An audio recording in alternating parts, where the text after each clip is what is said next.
Thousands of anti-racist counter-protesters have taken to the streets of England in solidarity with immigrants and ethnic minorities.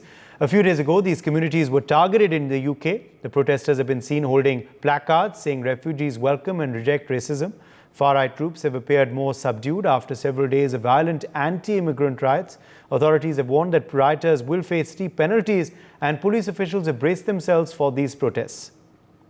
Himanshu Bhatt, senior journalist, is joining us on this big story. Himanshu, it's quite a volatile situation which continues in the United Kingdom. What is causing it? Yes, quite a volatile situation. And can you call it a developed country now? See, Indian government passed an advisory for its citizens that don't travel to UK.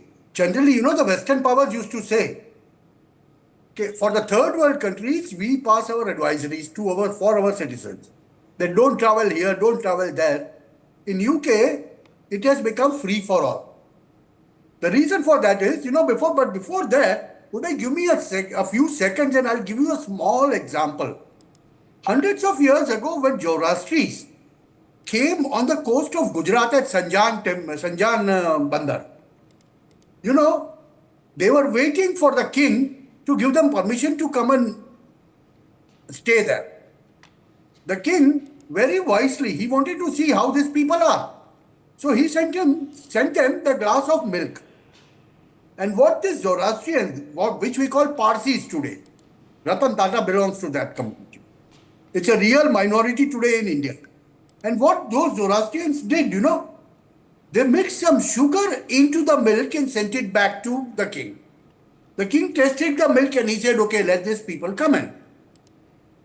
That's the way it is. The immigrants go to any place and blend with the local culture and add something more of that. But when an immigrant goes to other country and tries to establish its own laws and own ghettos, this is what happens. And that is what is happening all across the Europe. UK is not the first one. France has also seen this. You will see more and more Western countries experiencing this. Germany has seen this. It is expected that today that 8 or 10% of the minorities, especially people of Muslim radicalization is such which will grow to about 15% by 2050 in UK. And in some parts of Europe, it might cross even 20%. So these ethnic clashes are bound to happen.